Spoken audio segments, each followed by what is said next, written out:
अच्छा, तो हम कहाँ थे? अगर हम जनरल थ्योरी ऑफ रिलेटिविटी को सही मान लें तो उसके नतीजे क्या निकलते हैं?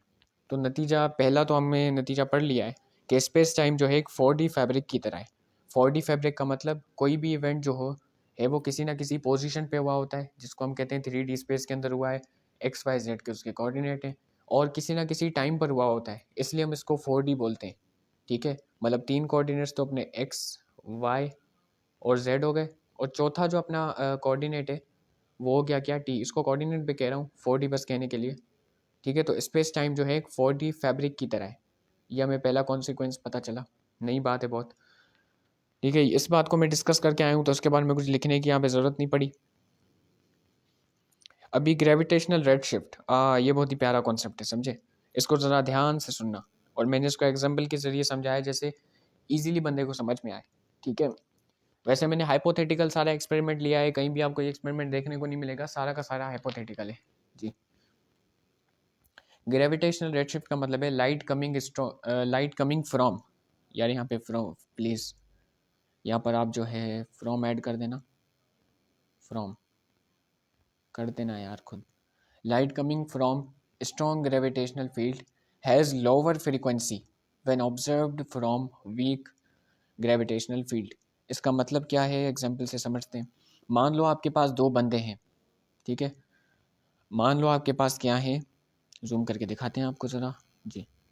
दो बंदे हैं, एक बंदा ये है जो स्ट्रॉन्ग ग्रेविटेशनल फील्ड के इन्फ्लुएंस में, ठीक है, मान लो ये किसी हेवी प्लेनेट के सामने खड़ा हुआ है, ठीक है, और दूसरा जो है वो सिर्फ ऐसे ही खाली स्पेस में झूल रहा है।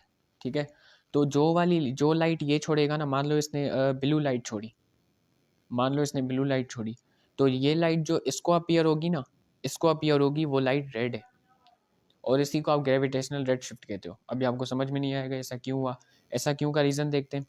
इस एग्जाम्पल को थोड़ा और डिटेल में ले जाऊं तो सबसे पहली चीज़, ठीक है, कि जो ए वाला आपका बंदा है उसके पास भी अपनी एक क्लॉक है, ठीक है, और बी वाला जो बंदा है उसके पास भी अपनी क्लॉक है, लेकिन फ़र्क क्या है कि ए वाले की क्लॉक जो है वो स्लोअर रन हो रही है। इसका मतलब उसका जो वक्त है वो आहिस्ता गुजर रहा है। क्यों गुजर रहा है? क्योंकि वो स्ट्रॉन्ग ग्रेविटेशनल फील्ड के अंदर है, कर्वेचर वहाँ पे स्ट्रॉन्ग है, जिसकी वजह से टाइम बैंड हो गया। टाइम बैंड का मतलब क्या कहते हैं, स्लो हो गया। और ये तो खाली स्पेस में है, तो इसके लिए टाइम जो है इसके कंपैरेटिवली क्या है, फास्टर है। ठीक है, अभी कैसे फास्टर है कैसे स्लोअर है उसको भी मैंने एग्जांपल से मैंने नंबर शो किए ताकि आपको समझ में आए एक चीज़, कि मान लो ए वाले बंदे के लिए टाइम स्लो कैसे है, कि जैसे ही इसके लिए 1 सेकंड गुजर रहा है उसके लिए तो 2 सेकंड गुजर रहे हैं। ठीक है, मतलब इसका जो टाइम ऐसे गुजर रहा है एक, और इसके लिए टाइम कैसे गुजर रहा है, 1 2। ठीक है, तो जितना अ, तो जब इसका 1 सेकंड गुजर रहा है तो इसके लिए तो 2 सेकंड गुजर रहे हैं। ठीक है जी, तो इतना इनके टाइम में क्या है, डिफरेंस है। ये मैंने आपको अपने हिसाब से, वैसे जो ये डिफरेंस होता है बहुत कम होता है, लेकिन समझाने के लिए मैंने आपको ये वाली वैल्यूज़ ली हैं। ठीक है, okay. If A sends 10 waves per second then B receives 10 waves पर 2 सेकंड। अब कॉमन सेंस की बात है कि देखो, अगर इसने लाइट भेजी है तो लाइट की स्पीड तो आपको पता है दोनों ऑब्जर्वर के लिए सेम ही होगी। मतलब जो स्पीड लाइट की इसके लिए होगी वही स्पीड लाइट की इसलिए होगी, इसके लिए। मतलब लाइट की स्पीड पर तो कोई फ़र्क पड़ ही नहीं सकता। ओके, तो फ़र्क किस चीज़ पे पड़ रहा है, आप डायग्राम के ज़रिए देख सकते हो। फ़र्क फ़र्क किस चीज़ पे पड़ रहा है, फ्रीक्वेंसी और वेवलेंथ पे पड़ सकता है। देखो, अगर स्पीड ऑफ लाइट कांस्टेंट है तो लाइट की स्पीड बराबर होती है वेवलेंथ इनटू फ्रीक्वेंसी। ठीक है, तो फ्रीक्वेंसी और वेवलेंथ बदल सकती है ना कि सी। सी कांस्टेंट है, तो अगर वेवलेंथ बढ़ेगी तो फ्रीक्वेंसी को कम होना ही पड़ेगा ताकि सी कांस्टेंट रहे। अच्छा जी, तो ये यहाँ पर आपका थोड़ा सा कॉन्सेप्ट बिल्ड हो रहा होगा। If A sends 10 waves per second, अगर ए वाला जो बंदा है वो 10 वेव्स 1 सेकंड में भेज रहा है तो बी वाला जो है 10 ही वेव्स 2 सेकंड्स में रिसीव करेगा। ठीक है, क्योंकि देखो, अगर इसके हिसाब से देखोगे ना तो इसने भी एक ही सेकंड में 10 वेव्स ही रिसीव की हैं, लेकिन अगर आप इसके हिसाब से देखोगे तो इसने 2 सेकंड में 10 वेव्स भेजी हैं।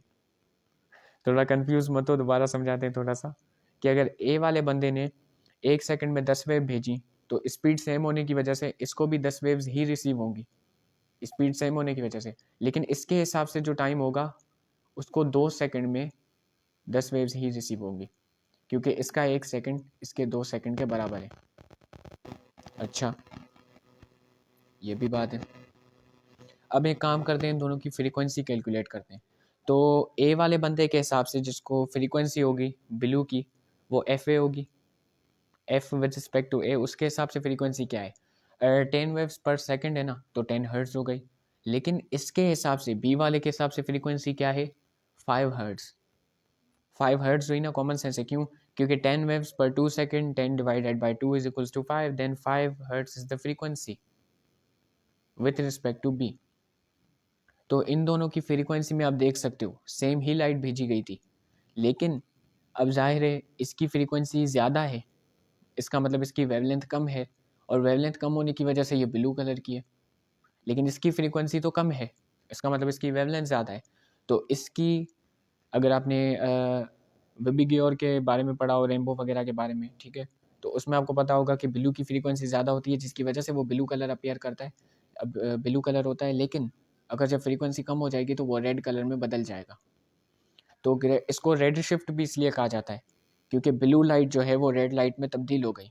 और किसकी वजह से तब्दील हुई? टाइम डायलेशन की वजह से। किसकी वजह से तब्दील हुई? टाइम डायलेशन की वजह से। टाइम डायलेशन क्यों हुआ? क्योंकि ग्रेविटी स्ट्रॉन्ग थी। ग्रेविटी स्ट्रॉन्ग क्यों थी? क्योंकि उसने कर्वेचर बनाया। कर्वेचर कैसे बनाया? उसके मास और एनर्जी ने बनाया। किसने बनाया? मास और एनर्जी ने बनाया। ठीक है, तो ये चीज़ क्यों, इस चीज़ का कॉज क्या है? Basically time dilation. ओके जी, तो इन दोनों के पर्सपेक्टिव से फ्रीक्वेंसी का और वेवलेंथ का, कॉमन सेंस की बात है, फ्रीक्वेंसी बदली है तो वेवलेंथ भी बदली है। फ्रीक्वेंसी और वेवलेंथ का तब्दील हो जाना ही ग्रेविटेशनल रेडशिफ्ट है। अच्छा, रियल लाइफ एग्जांपल ले लो। रियल लाइफ, यहाँ पर तो मैंने जो आपको एग्जांपल दिया वो सिर्फ समझाने के लिए था, ताकि आपको कॉन्सेप्ट समझ में आ जाए। एक्चुअल में ये जो डिफरेंस है ना वो बहुत कम होता है। मान लो इसके लिए 1 सेकंड गुजर रहा है, तो उसके लिए 1.001 सेकंड गुजर रहा होगा। तो ये डिफरेंस बहुत ही ज़्यादा कम होता है, लेकिन आपको समझाने के लिए मुझे नंबर्स को सिंपल करना पड़ा। रियल लाइफ एग्जांपल क्या है? अगर आपको सनलाइट से लेकर अर्थ तक अगर आपकी लाइट आ रही है, वो भी बेसिकली लाइट है, वाइट लाइट है, लेकिन अगर जब आप उसको अर्थ पर रिसीव करोगे तो आपको वो लाइट थोड़ी सी रेड नज़र आएगी। अब आप कहोगे सर हमें तो नहीं नज़र आती। नहीं नज़र आएगी वाकई। क्यों? क्योंकि आप देख रहे हो नेक्ड आई से, अपनी आँखों से, और आपकी आँखें उस चीज़ को डिटेक्ट कर ही नहीं पाएंगी। जी, आपकी आँखें उस चीज़ को नहीं डिटेक्ट कर पाएंगी। ये कौन डिटेक्ट करेगा फिर? ज़ाहिर है वो जो प्रिसिशन इंस्ट्रूमेंट्स होते हैं वही डिटेक्ट करेंगे। तो उनके हिसाब से अगर आप ये बेसिकली ऑब्ज़र्व भी किया जाता है कि सन से जो लाइट आती है वो थोड़ी सी इंस्ट्रूमेंट्स के मुताबिक रेडिश होती है। क्यों? क्योंकि उनकी फ्रीक्वेंसी कम होती है। फ्रीक्वेंसी कम होने का मतलब क्या? कि उनकी एनर्जी लूज़ होती है, ठीक है? और इसका मतलब उसकी वेवलेंथ इंक्रीज़ होती है। एनर्जी और फ्रीक्वेंसी का रिलेशन तो पता है ना, E is equals to H F. तो अगर फ्रीक्वेंसी कम हुई है तो कॉमन सेंस की बात है एनर्जी भी कम होगी। या कुछ लोग इसको उल्टा बताते हैं कि एनर्जी कम होने की वजह से फ्रीक्वेंसी, तो ये भी सही है, इफेक्ट तो सेम ही पड़ेगा। अच्छा जी, तीसरा कॉन्सिक्वेंस ब्लैक होल के बारे में। ब्लैक होल बनता कैसे वगैरह, ये सारी चीज़ें बहुत लंबी कहानी है, लेकिन हमारी बुक में क्या बताया गया है कि रीजन ऑफ स्पेस, स्पेस अजीब, region of space with gravity so strong that nothing not even light can escape। जी, ब्लैक होल जो है वो एक्चुअल में गड्ढा नहीं है। इसको गड्ढा क्यों कहा जाता है? क्योंकि जो भी चीज़ इसके अंदर जाती है वो वापस नहीं आती, इसलिए इसको गड्ढा कहा जाता है। एक्चुअल में ये गड्ढा नहीं है, बेसिकली ये स्पेस का एक ऐसा रीजन है, ठीक है, जिसकी ग्रेविटी इतनी ज़्यादा स्ट्रॉन्ग है कि अगर लाइट भी जो है इससे एस्केप नहीं कर सकती। ठीक है, लाइट जिसकी स्पीड मतलब ऐसा समझो पूरे यूनिवर्स में सबसे ज़्यादा है, वो भी इससे एस्केप नहीं कर सकती। इतनी ब्लैक होल की ग्रेविटी स्ट्रॉन्ग है। ग्रेविटी का मतलब उसका कर्वेचर इतना ज़्यादा स्ट्रॉन्ग है। कर्वेचर ज़्यादा स्ट्रॉन्ग होने का मतलब उसका मास बहुत ज़्यादा है।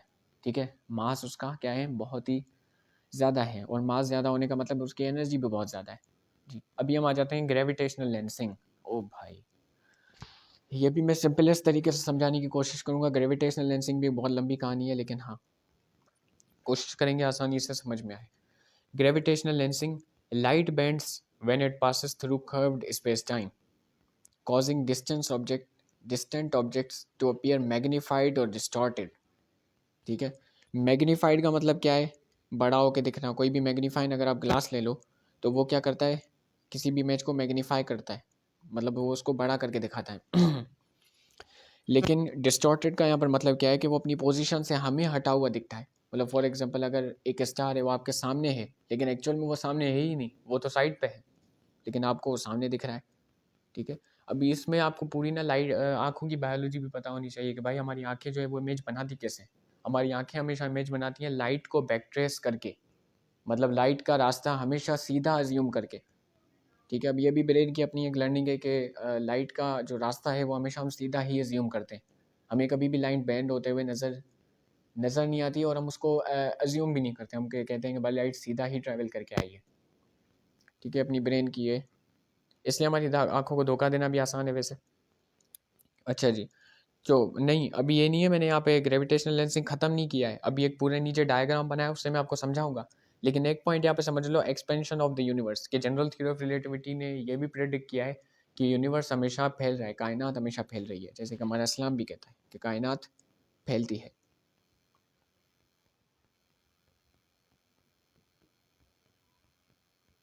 अच्छा जी, अब यहाँ पर मैं ग्रेविटेशनल लेंसिंग का कॉन्सेप्ट यहाँ पर इस्तेमाल करने वाला हूँ थोड़ा सा। थोड़ा सा ध्यान दीजिए कि मान लो ये अपनी प्यारी अर्थ है और एक मैसिव ऑब्जेक्ट इसके सामने रखा हुआ है। मैसिव ऑब्जेक्ट क्या हो सकता है, गैलेक्सी हो सकती है। ठीक है, उसको उसके सामने रखा हुआ है। अभी अगर आप इस स्टार को ज़रा जूम करके देखो, इस स्टार को अगर आप जूम करके देखो तो ये स्टार जो लाइट इमिट कर रहा है, वो लाइट तो, अगर मैं कॉमन सेंस की बात करूं तो वो लाइट तो इधर आनी ही नहीं चाहिए, मतलब वो लाइट तो अर्थ पर आनी ही नहीं चाहिए ना, कॉमन सेंस की बात है।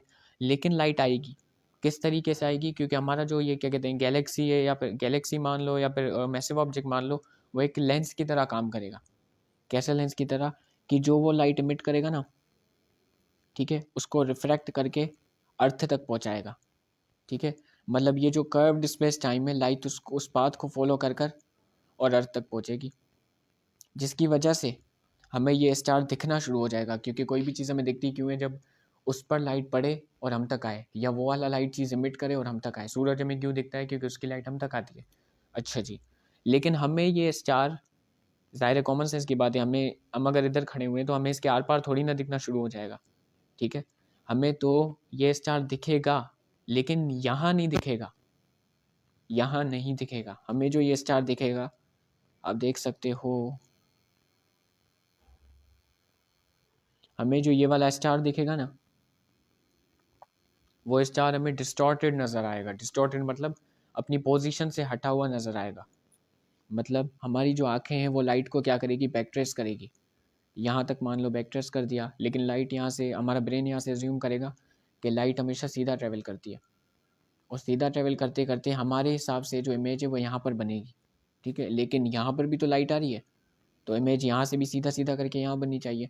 तो क्या इसका मतलब ये है कि एक ही स्टार की हमें दो इमेजेस नज़र आ रही हैं, मतलब एक स्टार में दो स्टार नज़र आ रहे हैं।